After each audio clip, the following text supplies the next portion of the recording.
आपको बता दें कि आज दिनांक 11 जनवरी 2022 को नोएडा मीडिया क्लब में नोएडा निवासी श्रीमती संतोष गोस्वामी और उनके परिजनों के द्वारा एक प्रेस कॉन्फ्रेंस आयोजित किया गया। इस प्रेस कॉन्फ्रेंस के आयोजन का मकसद श्रीमती संतोष गोस्वामी और उनके परिवार के सदस्यों को राज्य सरकार और मथुरा जिले के स्थानीय प्रशासन से अपने लिए गए न्याय का पाना है।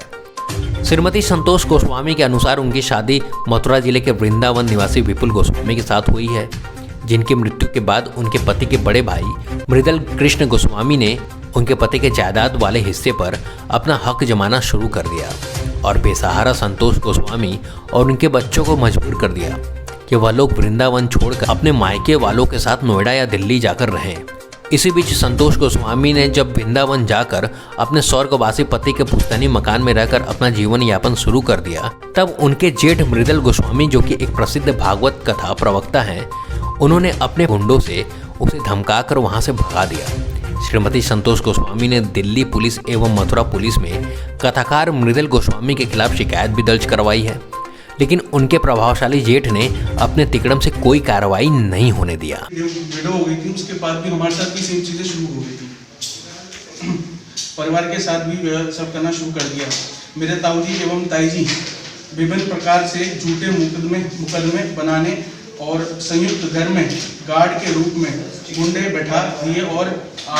आते जाते मेरी माता जी एवं श्रीमती पूजा गोस्वामी, मेरी माता जी श्रीमती पूजा गोस्वामी और मेरी बहनों बार बार परेशान करने लगे। हमारे गेट में, हमारे घर में हमारा एक संयुक्त गेट है, संयुक्त परिवार वाले घर है, उसी में गार्ड के नाम पे गुंडे रखकर मेरी बहनों के साथ, मेरे साथ और मेरी माता जी के साथ दुर्व्यवहार करना शुरू कर दिया था।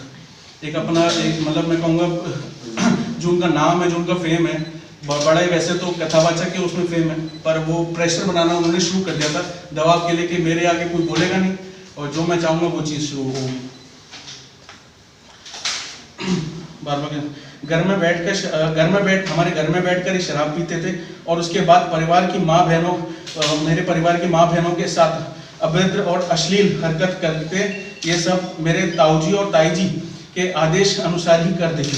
जब हमने उनसे पूछने की कोशिश की कि हमारे साथ क्यों ऐसे ये सब चीज़ें करते हैं आप लोग, और हम अगर मेरी बहनें आती हैं नीचे तो उनके साथ क्यों दुर्व्यवहार कराया जाता है, तो उनका हमेशा यही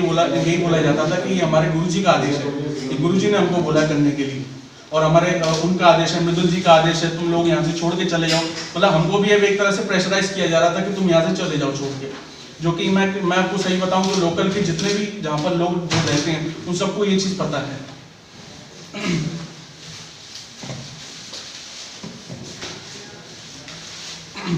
क्योंकि वह लोग उस समय घर पे ही रहते थे होते हुए अपने गार्ड रूपी गुंडों को कुछ भी नहीं कहते थे। मेरे पिताजी द्वारा इस बात पर कई बार विरोध भी किया गया था। हम हर जगह जाते थे, पुलिस प्रशासन में भी जाते थे, बहुत बार उनसे प्रार्थना पत्र देते थे, उनको हर तरह से करते थे कोशिश कि किसी भी तरह से, क्योंकि मेरे पिताजी जो थे वो बड़े सोशल वर्कर की थे, एक तरह से ब्राह्मण महासभा से जुड़े हुए थे, सब चीज़ें करते थे सोशली, तो उनसे प्रे करते थे कि आप हमारी हेल्प कर दीजिए क्योंकि आज हमारे साथ ये सब चीज़ें हो रही। तो उसके बाद भी प्रशासन का कोई हम पे ऐसा कोई वो मतलब